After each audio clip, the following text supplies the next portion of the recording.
terkecuali apabila bukan mengancam ini ya, apabila Pak Ali ini tidak bebas dengan peristiwa ini yang telah kita sampaikan, ini perlu pertanyaan besar terhadap majelis hakim. Pertanyaan besar, ada apa kan gitu. Bisa abang ceritakan sedikit kronologisnya agar para sahabat detik ini mengerti, tahu skenario sebenarnya. Makanya di hotline kita korban jadi terdakwa kan gitu. Equality before of the law. Semua sama di mata hukum.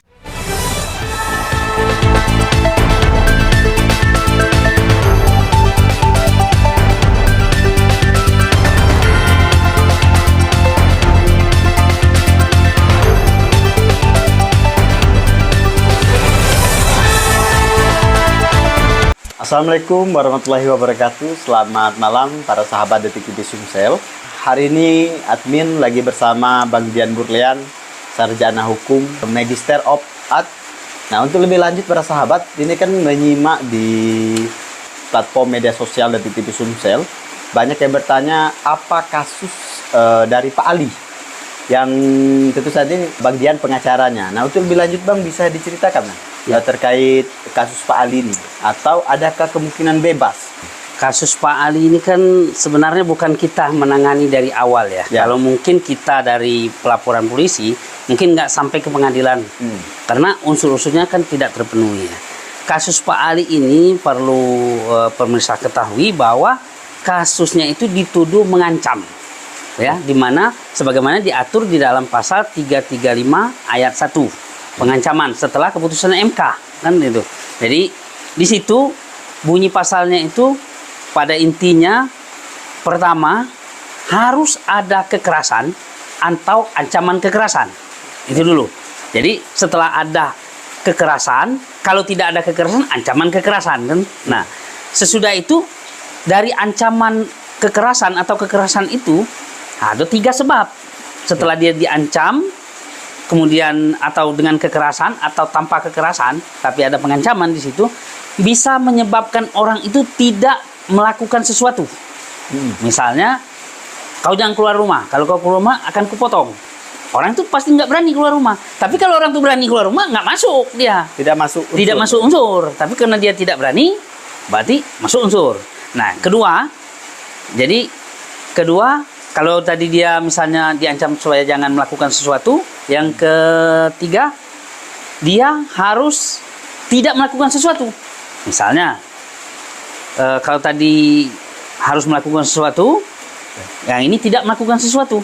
Misalnya, kalau kau besok bekerja, kau kupotong. Sehingga dengan ancaman itu dia takut, besok tidak bekerja. Gitu. Jadi ada efeknya, Bang. Jadi ada efeknya dulu. Ada kekerasan atau itu kan bisa ada kekerasan, bisa dengan ancaman saja. Karena kan ada kekerasan atau ancaman kekerasan. Nah, kekerasan dengan ancaman kekerasan ini ada sebab, ada akibatnya. Bukan sekedar ngancam kemudian ada kekerasan terus dipidana, tidak juga. Harus ada sebab dulu. Akibat dari ancaman tadi dengan kekerasan atau dengan ancaman kekerasan tadi menyebabkan orang tidak melakukan sesuatu. Misalnya tadi dia mau kerja, tidak jadi kerja karena takut diancam. Kau kerja besok kau kubunuh. Jadi dia takut dibunuh, dia tidak kerja. Melapor, masuk. Nah, yang kedua, untuk tidak melakukan sesuatu. Misalnya, ada orang lagi berkelahi nih. Ya. Bertiga empat berkelahi enak. Kebetulan dia berdua. Yang berkelahi ini 1 lawan 1. Tapi kita bertiga yang kalau kau bantu kawan kau kubunuh. Ya. Jadi dia membiarkan sesuatu terjadi. Ya keroyoklah daripada kita mati. Ketika dia melapor, masuk itu pengancaman gitu. Ini sebelum kita lanjut pembahasan untuk Pak Ali, yang saat ini dikatakan bahwa Pak Ali ini pria parubaya. Parubaya ya. Penjaga museum. Penjaga museum. Kurang pendengaran dan buta baca tulis. Iya, pendengaran kurang, nggak bisa baca, nggak bisa tulis. Oke, baik. Sebelum para sahabat, sebelum dilanjut terkait pembahasan Pak Ali ini, kita izinkan Bang Dian untuk menyapa para sahabat Detik TV Sumsel untuk mengucapkan selamat Hari Raya Idul Fitri. Ya. Kepada pemirsa Detik TV Sumsel ya, pengacara Wong Cilik ini Pak Dian Burlian dan tim mengucapkan mohon maaf lahir batin, dan juga Pak Dian, saya juga mengucapkan bersama tim kami termasuk dari Detik TV Sumsel juga terima kasih atas support dan dukungannya terhadap perkara Pak Muhammad Ali ini yang dituduh mengancam oleh atasannya.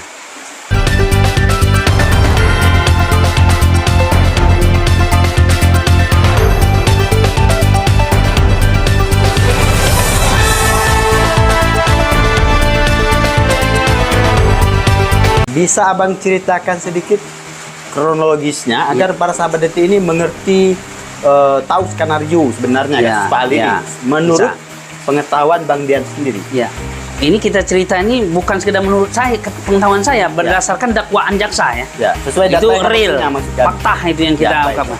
Jadi Bapak Muhammad Ali ini penjaga malam maupun siang Ya. di museum, salah satu museum di Kota Lubuk Linggau. Ya. Nah, Pak Ali ini diberi tugas oleh, kalau nggak salah tuh oleh UPTD atau Ya. atasan dari museum ini kepada Pak Ali bahwa seluruh kunci Pak Ali lah yang ngurus. Yang ngurus. Nah, termasuk keamanan malam kan. Jadi mana yang nggak terkunci Pak Ali ngunciin, kunci dipegang Pak Ali. Nanti ada yang mau masuk kerja ambil, minta tolong Pak Ali untuk dibukain. Ataupun tidak minta tolong, mungkin setiap pagi Pak Ali bukain pintu gitu. Jadi ada atasannya Pak Ali ini yang bernama Ebit, kita langsung sebut namanya. Ya. Dia juga di dalam perkara ini ya sebagai korban. Kunci itu kalau nggak salah itu dipegang sama Ebit. Jadi Pak Ali ini minta kunci tadi, Pak mana kunci? Itu kan saya yang pegang. Jadi ya mungkin di situ dibilang sama Pak Debi ya kunci mungkin sama saya atau kunci nggak tahu atau gimana, sehingga karena pendidikannya kurang Pak Ali ini agak ngotot gitu kan kepada Pak Ebit ini. Begitu ngotot mungkin emosi lah Pak Ebit. Emosi dicengkramkan leher baju ini oleh Pak Ebit tadi. Oleh Pak Ebit. Jadi dicengkram leher baju ini mau dipukul Si Pak Ali. Pak Ali ini. Oke, baik. Karena orang bodoh ya dia meronta lepas, dia bilang aku nggak terima. Kau mau mukul aku, pokoknya aku tidak terima, awas kau. Dia berlari ke arah perpustakaan. Jadi dari ruang dia ke perpustakaan dulu, kira-kira 20 meter, baru ke belakang, baru ke rumahnya. Nah, jadi mungkin, ini mungkin ya, kalau di dalam, kita cerita di dalam dakwaan dulu ya. Jadi, menurut dakwaan itu, jadi Pak Alinya ke belakang. Ke belakang, kemana rumah penjaga museum itu di belakang, di pojok sekali. Datang ke sana, Pak Ali, sambil marah-marah, biasa namanya orang kita mohon maaf ini minta ampun juga pada Tuhan yang Maha Kuasa, orang yang agak bodoh, jadi dia nggak ini pokoknya ngomong ngoceh aja, aku nggak terima, pokoknya awas kau. Jadi kata istrinya, ada apa Pak? Pak, saya mau dipukul sama si Ebit, pokoknya saya nggak terima, mana pisau? Ambillah pisau, berebut-rebutlah dia sama istrinya. Anaknya di kamar keluar, ada apa Ma? Begitu kan? Oh ini bapak kok. Akhirnya dia Pak Ali tetap berlari keluar bawa pisau, terus si anaknya ngikutin, istrinya juga ngikutin. Jadi sampai di suatu titik, ketemulah sama Pak Ebit. Ini cerita dakwaan dulu ya. Ketemulah sama Pak Ebit, disitulah sempat Pak Ali mengancam. Menurut si berdasarkan dakwaan ya, berdasarkan dakwaan, jadi diancam, tapi karena banyak orang dipegang lah Pak Ali. Pak Ebit lari, kan gitu. Nah kita nantilah yang bahas versi yang sebenarnya, kita versi dakwaan saja. Di sini, jadi Pak Ebit tadi setelah diancam tadi dia langsung membuat laporan ke Polres. Nah habis buat laporan dia masuk lagi seperti biasa, masuk kerja. Pak Ali juga. Ya namanya orang muda ya sudah, mungkin nganggap itu sudah ya sudah gitu kan, ya ngamuk sebentar habis itu sudah.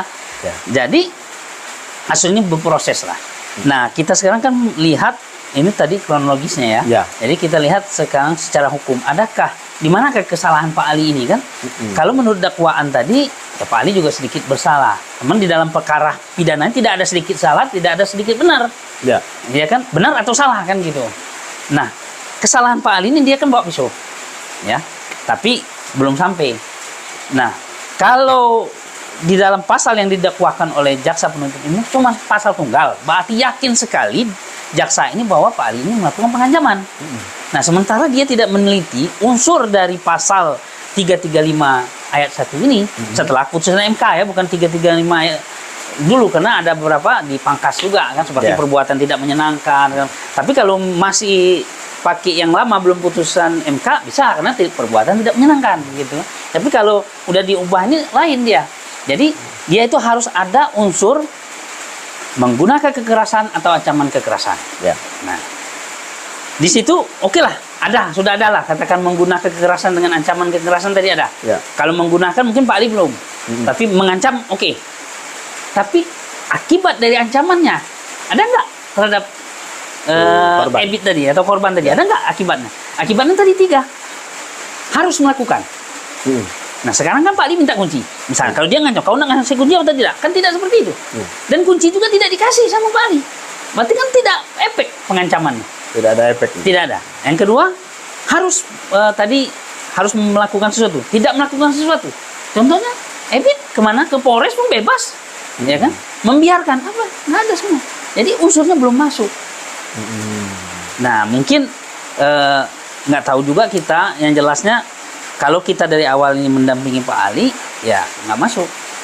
Karena sudah kita mentahkan di Polres. Begitu dia menetapkan tersangka, kita gugat pra peradilan. Karena untuk menetapkan orang tersangka itu minimal 2 alat bukti plus 1 barang bukti. Oke. Nah, cuman Pak Ali ini kalau masalah barang bukti ada, ya pisaunya ada, ya pisau ada. Nah, kemudian saksi ada. Ya. Tapi saksi ini artinya bisa saja berbohong kan itu. Makanya kita uji di pengadilan. Nah, saat di pengadilan karena kita bukan mendampingi yang awal ya, jadi kita setelah kita tonton, nah ini orang bener kok jadi. Mestinya kan Pak Ali yang lapor. Ya. Dia dicekek, dipukul, mau dipukul ya. Mestinya kan Pak Ali. Lah makanya di hotline kita korban jadi terdakwa kan gitu. Nah, jadi sudah kita lakukan pendekatan secara kepastian hukum tadi nggak masuk unsur. Nah sekarang kita lihat versi yang sebenarnya terjadi. Karena kita kan sudah pernah juga ya ada video ya sebelumnya itu kita cek TKP langsung, kita jejerkan orang. Jadi kejadian itu seperti yang tadi didakwakan jaksa, Pak Ali datang ke ruangannya Pak Ebit minta kunci, mungkin bersetegang sehingga emosi lah Pak Ebit ini dicengkramkan leher bajunya mau dipukul, Pak Ali nggak terima, ya Pak Ali nggak terima lari ke belakang ambil pisau, ributlah sama istri dan anaknya. Nah Pak Ebit ini begitu ngelihat rame, ya mungkin ada rasa takut manusiawi juga dia supaya jangan terjadi ini melebar, dia ngelapor duluan karena dia pintar. Oh, untuk nakini saya lapor duluan nih pengancaman kan begitu. Mungkin dia sempat ngintip, wah memang Pak Ali bawa pisau mungkin ya. Larilah dia. Namun Pak Ali bawa pisau itu tidak pernah ketemu sama Pak Ebit. Jadi sebelum sampai ke Pak Ebit ini, ke korban ini sudah di stop oleh Bu Reska, oleh Pak Nathan, oleh Berlian dan anaknya berdua. Jadi mentoklah di belakang perpustakaan Pak Ali. Jadi tidak pernah ketemu Pak Ebit gitu loh. Tapi kalau misalnya tadi bukan mengajari Pak Bu Jaksa, dakwaannya dibuat alternatif, bisa saja misalnya Undang-Undang Darurat nomor 12 tahun 52 tentang sajam, kena. Karena ada sajamnya. Nah, kalau pengancam itu saya yakin sekali. Nah, mudah-mudahan peluang kebebasan Pak Ali ini besar. Bisa bebas ini. Kalau pendapat saya ya secara hukum, baik dari segi pendekatan kepastian hukum, pasalnya nggak masuk unsur, kemudian dari keadilan hukum. Nah, keadilan hukum kita ya, logika kita main. Ya. Sekarang seorang penjaga, ya penjaga nih, dengan seorang ASN di kantor, berani nggak kira-kira dia melawan, ngancam? Nggak berani. Yakin nggak berani, kecuali dia disakitin dulu, gitu kan? Satu. Yang kedua, kita lihat dulu, Pak Ali ini kan orang bodoh. Ya. Dia sudah tahu, namanya sudah lama bekerja di situ. Kalau Pak Muhammad Ali ini datang ke kantornya marah-marah minta kunci, diketawain aja. Aduh Pak Ali, sabar Pak Ali, jangan bukan. Karena dia pintar, ya kan? Nggak mungkin masuk, nggak mungkin terjadi. Berarti kan ada provokasi dari pihak Ebit kepada Pak Ali. Nah artinya, kemudian kita lihat juga pendekatan sosial. Pak Ali ini orang susah. Sudah tuh penjaga malam. Ya. Secara kita menghukum orang itu untuk efek jerah. Apa yang dilakukan Pak Ali mau di efek jerahkan? Kalau dia mencuri supaya dia jangan mencuri lagi. Nah sementara kalau dia mengancam supaya jangan mengancam lagi, dia kan nggak mengancam. Nah artinya sebagaimana asas hukum pidana ya, yang terkenal di seluruh dunia ini, in viero pro reo. Lebih baik membebaskan 1000 orang yang bersalah daripada menghukum 1 orang yang tidak bersalah. Nah ini mudah-mudahan hakim melakukan pendekatan kedua-duanya. Boleh, silakan. Saya rasa pendekatan kedua-duanya, baik kepastian hukum maupun keadilan hukum, Pak Ali tetap bebas. Terkecuali apabila, bukan mengancam ini ya, apabila Pak Ali ini tidak bebas dengan peristiwa ini yang telah kita sampaikan, ini perlu pertanyaan besar terhadap majelis hakim. Pertanyaan besar, ada apa kan gitu. Nah, di sini juga kemarin kita, karena dalam menjatuhkan hukuman itu kan banyak faktor yang dipertimbangkan hakim. Salah satunya fakta di persidangan dan keyakinannya kan begitu. Nah, kemarin tuh karena saya nilai waktu kita belum menjadi penasihat hukumnya Pak Ali, jadi kita kan nonton dulu nih Pak Ali. Mungkin kita lihat, ini benar orangnya. Jadi setiap saksi itu diarahkan supaya ada pengancaman dulu, baru dihentikan. Jadi seolah-olah dua peristiwa. Pak Ali ngancam dulu, sudah tuh Pak Ebit lari, baru ketemu Pak Nathan dan Bu Ekang. Jadi ada persepsi. Nah, saya mencoba mengubah persepsi ini supaya satu peristiwa terjadi. Saya sudah mengajukan secara resmi kepada majelis hakim supaya cek TKP, sidang di TKP. Jadi Pak Ali di mana, ini semacam rekonstruksi kalau di kepolisian ya. Yeah. Nah, dalam hal ini polisi tidak melakukan rekonstruksi ini. Oh, dari awal tidak pernah dilakukan. Tidak pernah. Dan itu ditanya di persidangan, tidak ada. Ini menarik, Bang. Iya. Izin, Bang ya. Yang menarik, Pak Ali ini kan sepengetahuan Bang Dian ya. Iya. Dari informasi dari pihak keluarganya bahwa buta baca tulis dan sedikit tuli. Betul. Jadi terkait persoalan BAP ini kita putar ke belakang. Iya, betul. Itu bisa diceritakan. Jadi BAP ini ya, menurut Pak Ali langsung mengakuin, dia tidak pernah ditanya, dibuat aja BAP-nya, terus polisi penyidiknya ngomong, ini Pak Ali yang bercerita nih. Pak Ali yang bercerita? Bercerita ke kita. Saya Pak nggak pernah ditanyain, ditanyain ini, diketik, nggak pernah disuruh baca, suruh tanda tangan. Dia bilang, nanti kau turut omongan polisi ya kalau mau bebas. Nah, jadi si bodoh ini ya ikut aja. Nah, waktu pertama-tama kita tanyakan, nggak bisa Pak, saya harus ikut omongan polisi. Berarti dia sudah didoktorin ini. Tentang kebenarannya, Allahu alam. Kita cek. Tapi saya yakin Pak Ali ini nggak bohong, orangnya lurus-lurus saja. Jadi dari awal Pak Ali ini waktu di BAP tidak ada pendampingan? Tidak ada, karena menurut majelis hakim, kenapa tidak didampingi? Tidak memenuhi unsur pasal 56 KUHP. Artinya ancaman di atas 5 tahun. Tapi gimana itu? Sedangkan Pak Ali kan ancaman 1 tahun. Yang tidak bisa baca ini gimana? Nah, itu kan ada hak-hak. Di dalam KUHP itu kan ada hak-hak, kalau tidak salah pasal 53 dan turunannya. Di situ salah satu haknya itu apabila orang tuli kan harus dipanggil untuk menjelaskan. Ya. Dan paling telak itu, apabila orang tidak bisa baca itu, si polisinya, Pak, ini sudah selesai BAP Bapak, saya baca ya. Jadi si penyidik dulu baca, benar nggak Pak seperti itu? Nggak benar, baru tanda tangan. Lah orang yang tanya cuma nama apa ini aja, nggak ditanya kapan kejadian di mana, enggak. Nah, di situ kesalahan ya menurut kita, diduga ini ada kehilapan dari pihak penyidik. Ini keterangan kita dapat dari Pak Ali dan juga termasuk saksi-saksi juga gitu. Jadi saksi-saksi yang meringankan juga tidak dimasukkan. Nah, jadi kita nggak tahu lah itu dosanya mereka tanggung. Artinya ada pertanggungjawaban terhadap manusia dan Tuhan yang Maha Kuasa. Silakan. Cuma sekarang tugas kita ini kita nggak koreksi ke belakang. Ya. Bagaimana kita bisa membebaskan Muhammad Ali ini karena dia benar. Mudah-mudahan majelis hakim bisa mengabulkan bebas murni. Setidak-tidaknya lepas dari segala tuntutan. Karena bebas dengan lepas dari segala tuntutan beda. Baik. Pernah di pendekatan secara hukum, pernah untuk melakukan perdamaian, pernah nggak Bang? Nah, ini sudah pernah, bahkan beberapa kali. Pak Ali ini baik sama Bu Rizka ya, selaku kepala museum, mencoba pendekatan persuasif pada Pak Debi atau korban ya, Pak Ebit ya, Pak Ebit, dari saya koreksi Pak Ebit atau korban, tapi korban tidak mau. Videonya ada, buktinya akan kita ajukan. Ada. Kemudian kepala museum juga pernah menyampaikan kepada pihak kepolisian, tapi juga ditolak untuk melakukan perdamaian. Oke, baik. Jadi udah muter-muter Bang. Ya. Terima kasih banyak waktunya.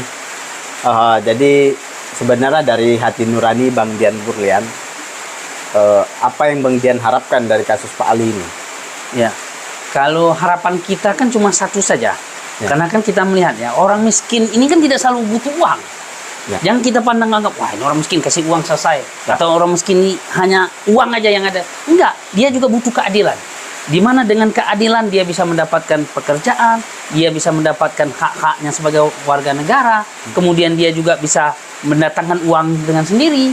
Kalau sudah adil, kuncinya itu adil. Ketika orang miskin ini mendapatkan keadilan, sejahtera. Jadi harapan saya ini kan, saya cuma pengen melihat Pak Ali itu tersenyum dengan kebenarannya.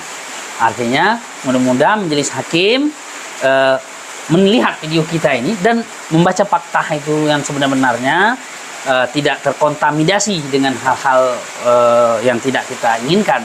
Nah, kita harap majelis hakim memutuskan perkara ini bebas murni atau setidaknya lepas dari segala tuntutan.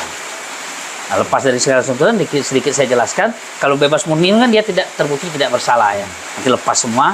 Kalau dia lepas dari tuntutan, mungkin ada tadi kesalahan, tapi bukan pidana, belum masuk unsur begitu. Tidak masuk unsur. Tidak masuk unsur.